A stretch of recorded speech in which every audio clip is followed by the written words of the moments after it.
As the relegation battle heats up in the Premier League, the race for Champions League football cranks up a notch. We'll talk about the latest drama and the results and your picks next.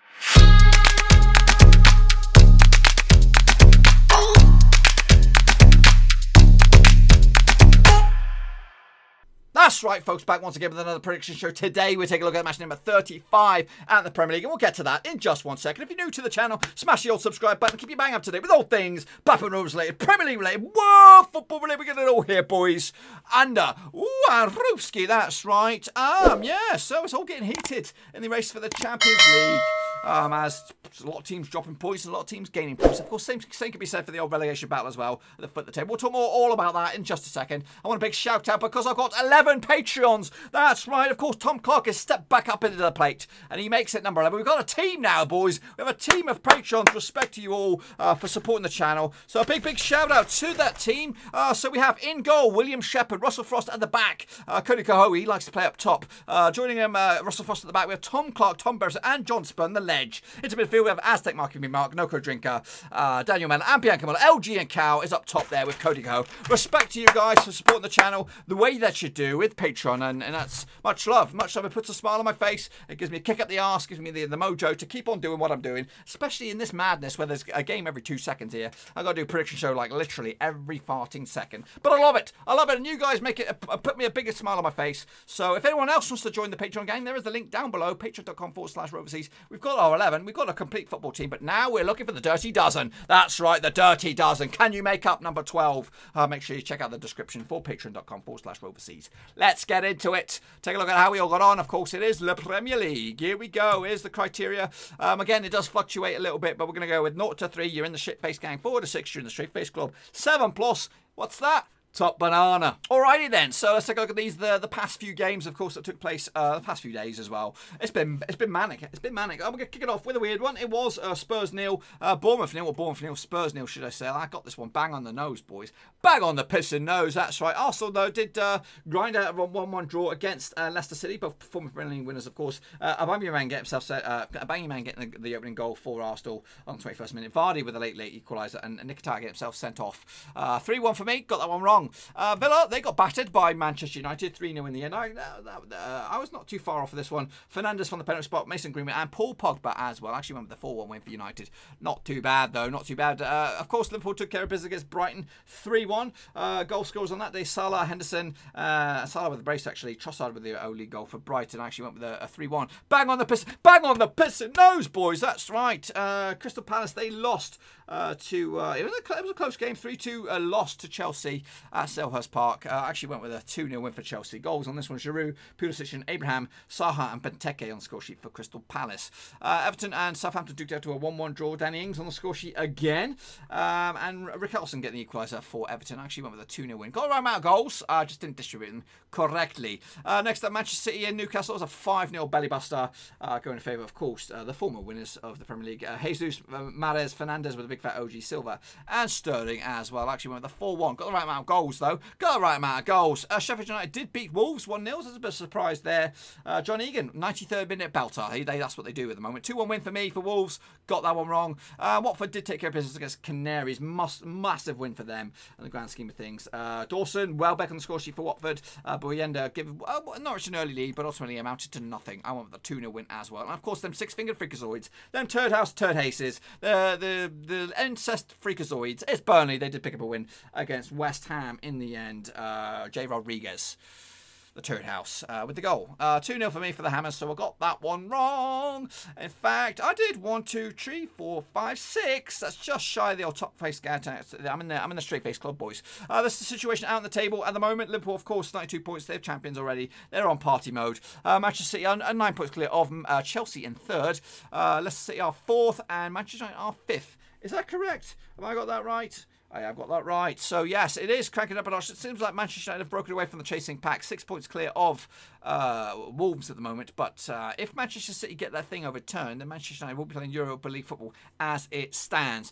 Meanwhile, going down is Norwich, Villa and Bournemouth at the moment. Still, they could get themselves out of it and could still drag the likes of West Ham and Watford into it. I think Brighton look to be safe as houses at the moment. Good 8 points clear at the moment. So, it's still... I think Norwich are down. Villa and Bournemouth, they could get out of it, and they could drag the W's in there. We'll have to wait and see. Before we take a look at what you guys got on this past weekend, I want to let you know about of course, the Prediction League next season, boys and girls. That's right. All you need to do is continue what you're doing with your predictions, and you're going to enter in the Prediction League free as you like, boys. And you can even become the glory. You could become champions of the Prediction League for your respective league. And in this regard, we're talking about the Premier League, and also you get yourself a little cup or a T-shirt. I don't know what you're going to get, but you're going to get something. So in order to remind yourself about the upcoming Prediction League, be sure to bang the old subscribe, bang the little bell, so you know when the videos are coming at you live. So that's something to look forward to. All you need to do is be a regular predictor, and you don't have to do every flipping thing, but the more the merrier. You can't just participate like twice. You've got to take a bit of participation in it. Anyway, enough jibber jabber. Let's take a look at how you guys got on. Well, of course, the Patreons are here, and they are in abundance on this screen right here. Bianca Muller, look at this. Look at this. She's singing my song from my Football Manager thing, but she's made it of her own lyrics. Bless her. Every pick I make, it's just a wild guess. I watch the game, I see the goals, I scream out yes. Maybe next match day, I'll drink Tropicana. Until next match day, the aim is top banana. That deserves a round of applause right there. She is a patron, of course, and she did very, very well with a Prickaroonie. So respect to Bianca for that. Put a smile on my face. Russell Frost, the patron as well. He did very, very well. Respect to you, my son. That's right. Joachim Johansson, aka No-Code Drinker, also did very, very well for you, Sonny J. Look at that. Look at the patrons kicking ass and taking names. Byron Oates, not too shabby as well. Miles A with an edit, not too bad. Guna Matzi, not too shabby. Austin Murphy, not too bad. Costas K did okay as well. Roberto Hollis, top banana for you, son. Not an edit in sight. Well done to you. LG Cow Matchday as well. He's a patron as well. Respect to you, son, for that. That's a good picks there. Cody Ho with an edit. Shame. You know, that's respect to you because you edited, but you didn't change them. You're fair play to you. And okay, he did okay. Rajat Kajur did pretty well for himself. Riz Ratish not too shabby. In fact, Riz Ratish did tip tops there. Liam Martin also did very, very well. Dominic Thomas not too shabby. Tom Ellis did shite. Stevo3991 did okay. Danny Klunger not too bad. Imbush Daniel not too shabby. Harry Cogan did okay for himself. Brad Pitt Padford, he did okay. Sam Coleman not too. He did shit. You did shit, son. Mark Chapman did top banana. Well done. Charlie Pangdom, he did very well. Shane O'Donnell not too shabby. And Hogmang Wangmal did very, very well as well. The Aki man, he's respect to him. I think he got very, very close on that one. Jack Death did shit. Luka Kajajovic did okay. Dylan Cole, not too bad. Ubachaku Umawagu, he did pretty well for himself as well. Schmocky Lad is back without an edit. Respect to him. Vincent Hong did very, very well as well. John Martin did shit. He only did 4 picks. Global Manifastic did okay for himself. Merchan Merjdi, MJ, did very, very well as well with a top banana. Italian Stalin with an edit, not too shabby. A brilliant builder, top banana as well. There's quite a few of you guys out there. Jaden FC is back, and he's back with an okay one there. Jack Watson, not too shabby. Keaton's a million, not too shabby. And Shepherd, William Shepherd, respect to my Patreon right there. Give him a round of applause for supporting the channel. And he did okay for himself. On to the next one. We have Koyup. He did okay. Ichwan Ujam Bost. He did all right. The Aston Villa Seal. He did very, very well. Well done. Better than your team, though, eh? Football Map also did very, very well. Not too shabby. Sprite Can did top banana as well. I like the emoji. Fabian Quayle, he did okay. Zachin Armel with an edit. Not too shabby. Andrew Walters did shit. Mohamed Rafi with a top banana with an edit. So, we don't know about that one. Yannick Bustler also did top banana. Woo! We're kicking ass. Ilma Chinodino Nosa Isa did okay as well. Fatima Ebram with an edit, not too shabby. Samuel Franks, top banana, well done to you. Modern B60 or 8642, not too shabby. Bet Roger, not too bad. Over on the left, Skills Jacobs, he did okay for himself. And Yao for VMPV will end it with a top banana. Goodness gracious me. What a load of picks. I do appreciate it. Make sure you come back around for the next one. Get your predictions in, sunshine. So let's get into it. Match number 35 coming at you. Of course, we've got clean bill of health here. We're all up to date in the Premier League, but it's going to get madness. We've got FA Cup as well coming around the corner, and then another double match day next week. So we're going to kick it all off with Bournemouth. They're going to be taking on Leicester City. Must-win game for Bournemouth. They are in the drop zone at the moment. But anyway, the last 6 encounters sees 1 win for them, 2 wins for Leicester, and 3 draws. They played earlier in the season in Leicester. It was a 3-1 win. Vardy with a brace. Tillmans as well on the score sheet. And Callum Wilson with the 1-0 goal for Bournemouth. The last they played in Bournemouth was a 4-2 win for Bournemouth back in 2018. Ryan Fraser with a brace. Joshua King and Adam Smith as well. James Mason Brighton as well on the score sheet. Wes Morgan got himself sent off. Heading into this, Bournemouth have actually failed to win their last 9 matches in the Premier League, whereas Leicester have actually scored at least 2 goals in the last 3 matches against Bournemouth in all competitions. They've also failed to win the last 6 away matches, so they're not great form for both of these two sides. Actually, just 1 win the past 6 for Leicester, that was against Crystal Palace. However, just 2 defeats in the past 6 as well. Meanwhile, just 1 draw at the past 6 for Bournemouth. They are struggling, but maybe they'll grind it out now that they've got a bit of a mojo from the result against Spurs. Heading into this, the bookmakers' odds for this bad boy just take place on the 12th of July, which is a Sunday. 15 to 4 for Leicester, 7 to 10 on for Leicester. 15 to 4 for Bournemouth, 7 to 10 for Leicester on. They are red hot favourites. 11 to 4 is the draw. Heading into this, of course, Bournemouth are in 18th spot. A win for them could see them up to 16th spot, pushing one of the W's in there, Watford or West Ham. Meanwhile, their opposition, Leicester, on 4th. A win for them could see them rise above Chelsea back into 3rd.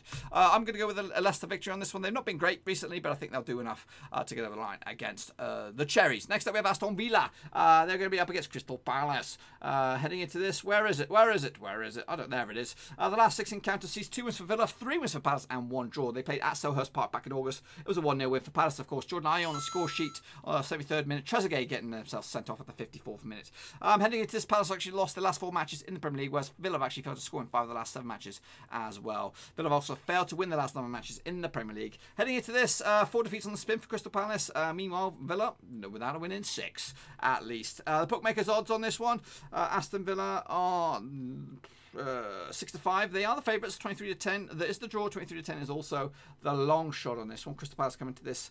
They are in 14th spot. Win for them could see them rise up to 11th, above Everton in the process. Meanwhile, Villa are in 19th spot. Win for them could see them leapfrog Bournemouth in the process as well.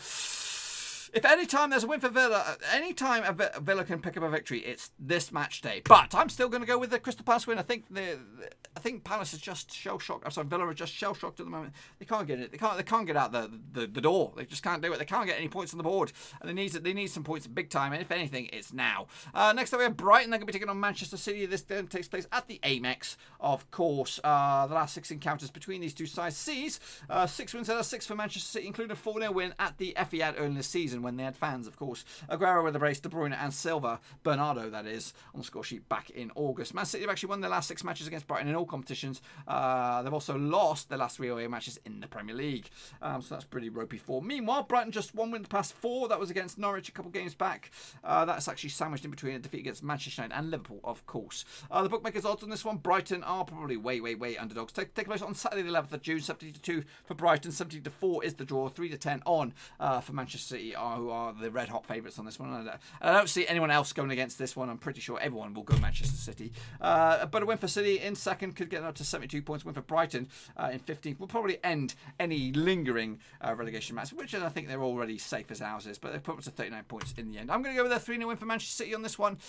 Easy peasy, lemon squeezy. Next up, we have the champions up against them freaks is, of course, Liverpool. Of course, hopefully they're going to put 10 past them, but we don't know. Anyway, the last 6 encounters sees 5 wins for Liverpool, 1 draw, and 0 wins for the six-fingered freakazoids. Heading into this, Liverpool actually won their last 24 matches in the Premier League. They've also kept a clean sheet in 7 of 9 last home matches. Liverpool have actually scored at least 2 goals in the last 7 home matches, and Liverpool have actually scored at least 3 goals in the last 3 matches against the freaks. That's right. Heading into this, of course, Liverpool just 1 defeat the past 5. That was against Manchester City, 4-0 demolition. Meanwhile, Burnley unbeaten in, well, actually just 1 defeat the past 6. That was against Manchester City as well. It really hurts me seeing them in the Premier League. It really hurts me seeing them do very well as well. Anyway, the bookmakers' odds, this game does take place on the 11th of July, which is a Saturday. 4 to 1 on for Liverpool. Red hot favourites. 19 to 4 is the draw. 10 to 1 is the long shots for Burnley. A win for the freaks. Would see them go from the 10th all the way up to, goodness gracious me, 6th spot on the table. Makes me sick. Liverpool, of course, 92 points. A win for them could get them to 95. Going to go with a comfortable win for me. I'm going to go with a 4-0 win for Liverpool in the end, and hopefully it's 10. Next up, we have Manchester United against Southampton. Southampton doing very well for themselves against my better judgment. I've been backing against them this whole time, but I do expect my anti-Southampton stuff to continue in this game as well. They've had a real rough run of games, but they're grinding out the results. The only slip up, of course, was against Arsenal, but since that game, or before and after the game, they beat Norwich, they beat Watford, and they beat Manchester City, and they also picked up a draw against Everton. Can they do anything against Manchester United? Well, let's talk about it. The last 6 encounters sees 2 wins for United, the Red Devils, 4 draws and 0 wins for Southampton. Heading into this, they did play early in the season. It was a 1-1 draw down at St Mary's. Vestergaard get himself himself a goal for Southampton. Daniel James getting a goal for United. Kevin Danso getting himself sent off. Meanwhile, the last time played at Old Trafford was a 3-2 win for United. Pereira, Lukaku with the brace. Jan Valery and Jordan Ward-Prowse on the score sheet for Southampton. That's when United were a bit ropey last season. Heading into this, United actually won the last 4 matches in the Premier League. They've also scored at least 3 goals in the last 3 matches. As well. Unbeaten in 5 wins on the spin for United in all competitions. Yeah, and they'll fancy the chances, of course. This game takes place on Monday the 30th of July, 7-2 on Man United. Red hot favourites, 92. The draw, 70-2, is the Southampton victory. Southampton coming to this 12th in the table. A win for them could see them rise above Everton into 11th. United coming to this 5th in the table. A win for them could see them rise up to 3rd above Chelsea in the process. I'm sticking with United on this one. 4-0 win. Comfortable. Watch out for that Greenwood fella. Next up, we have Norwich up against West Ham United. Must-win game for both of these two sides. West Ham, if they're victorious, they'll probably get themselves a little bit closer to safety. Norwich, if they're going to get a win, now's a bloody well time. The last 16 encounters sees 1 win for Norwich, 3 wins for West Ham, and 2 draws. They played at the Hammer Stadium early in the season. Was a 2-0 win for West Ham. Sebastian Haller and Andrei Yarmolenko on the score sheet. Last time played at Carrow Road was back in 2016. It was a 2-2 draw. Brady and Houlihan on the score sheet for Norwich. Dimitri Payet and Noble on the score sheet for West Ham. Heading into this, Norwich have actually failed. They've actually lost the last 6 matches in the Premier League. They've also failed to score in the last 3 home matches as well. West Ham have actually failed to win the last 8 away matches. Heading into this, just 1 win the past 6 for West Ham. That was against Chelsea. 6 defeats on the spin for Norwich. Heading into this, the bookmakers' odds will probably go with West Ham, even though it's a tight one. Takes place on the 11th of July, 11-4 for Norwich, 30-5 is the draw. 2019 on, West Ham are red hot favourites as well. A win for West Ham in 16th, could see them get a little bit closer to the 15th spot, but they can't really go up much. A win for Norwich in 20th, could get them up to 24 points, and maybe the dream is still alive, but I don't think so. I think they're nailed on now. How many games they got left? They got 4 games, 12 points. Yeah, I think they could get relegated. I think they could get relegated after this match day, and I think they probably will do. I'm going to go with a 0-0 draw. It's not going to be good enough, and unfortunately, it's going to be them down back in the Championship, playing Rovers next season, or will they? Anyway, next up, Sheffield United up against Chelsea. This last 6 encounters between these two sides, we only got last 3 actually. Sees 2 wins for Chelsea, 1 draw, and 0 wins for Sheffield United. The last time played at or early in the season was a 2-2 draw at Stamford Bridge, and last time played at Bramall Lane was a 2-0 win for Chelsea. Goodness gracious me, back in 2006. Goal scorers on that day, Lampard himself, Michael Ballack as well. Chelsea have actually scored at least 2 goals in the last 8 matches, and they've also won 5 of the last 6 matches in the Premier League. Heading into this, just one defeat the past 6 for Chelsea. That was against West Ham. 3 games unbeaten for Sheffield United, picking up a draw against Burnley, and also a win against Tottenham and Wolves as well. Grinding out the results, of course they are. Bookmakers' odds on this one takes place on the hold that phone. Hold that phone. Yes, 11-2. It does take place on Saturday. Sorry, Saturday, 11th of July. 11-2 for Sheffield United. 3-1 is the draw. 20-11. Chelsea are red hot favourites. They come into this, of course, 3rd in the table. Win for them will put them up to 63 points and keep themselves in the Champions League spots. Meanwhile, Sheffield United are in 7th. A win for them could see them leapfrog above Wolves in the process. I'm going with a 1-1 draw on this one. I can't separate the two sides. Sheffield United at home, they'll just grind something out. I'm pretty sure of it. Next up, we have the the North London derby. It's Spurs against Arsenal. Probably the game of the weekend, really. The last 6 encounters sees 2 wins for Spurs, 2 wins for Arsenal, and 2 draws. Goodness gracious me, even Stevens. The last time they played at I was going to say Highbury there. Last time they played at Emirates, it was a 2-2 draw back in September. Like I said, Aubameyang on the score sheet for Arsenal, Christian Eriksen and Harry Kane on the score sheet for Spurs. Last time they played at Spurs Fancy Pants New Stadium was a 1-1 draw. Ramsey on the score sheet and Harry Kane with Lucas Torreira getting himself sent off. Heading into this, of course, despite I think Spurs look so boring at the moment. They're boring as can be. But they've only lost once in the past 5. That was against Sheffield United in the Premier League.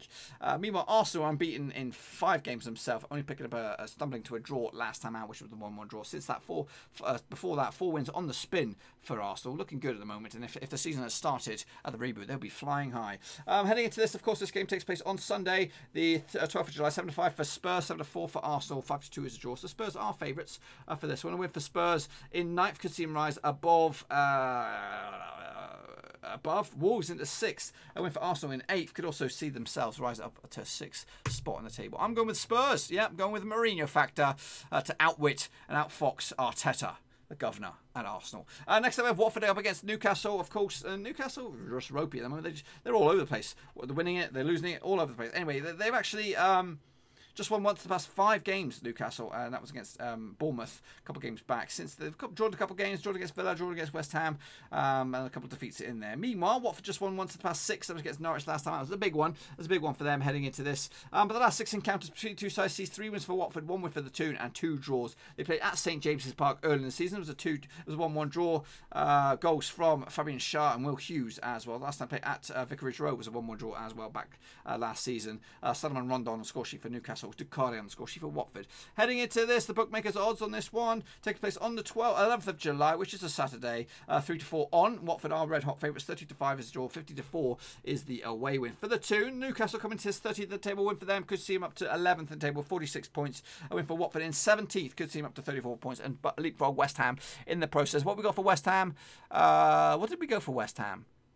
A draw, yeah. So a win for Watford. We'll see him leapfrog over West Ham. And that's what I'm going with, folks. I'm going with the 1-0 win for the Hornets. I like them a lot. I used to live down that neck of the woods. So, yes, I want to see them in the Premier League next season. And wrapping it up, it's Wolves against Everton. A bit of a belter, this one. Of course, Ancelotti up against Nuno Espirito Santo. Anyway, they come into this. Last 6 encounters sees 1 win for Wolves, 3 wins for the Toffees, and 2 draws. They played at Goodison early in the season. It was a 3-2 win for Everton. Rickarlison, Iwobi, and Rickarlison again. Sayes and Jimenez on the score sheet for Wolves. Bolly got himself sent off. Last they played at Molineux was a 2-2 draw. In fact, yeah, there is the one victory. One victory for Wolves out of the past 6 games between these two sides. Heading into this, the bookmakers' odds, we'll take a look at that in a minute. Wolves actually scored at least 2 goals in the last 3 matches against Everton in all competitions. Heading into this, Everton just 1 defeat the past 5. That was against Spurs a couple of games back. Meanwhile, back-to-back defeats for Wolves, losing to Sheffield United and Wolves as well. Bookmakers' odds on this tricky one does take place on the 12th of July.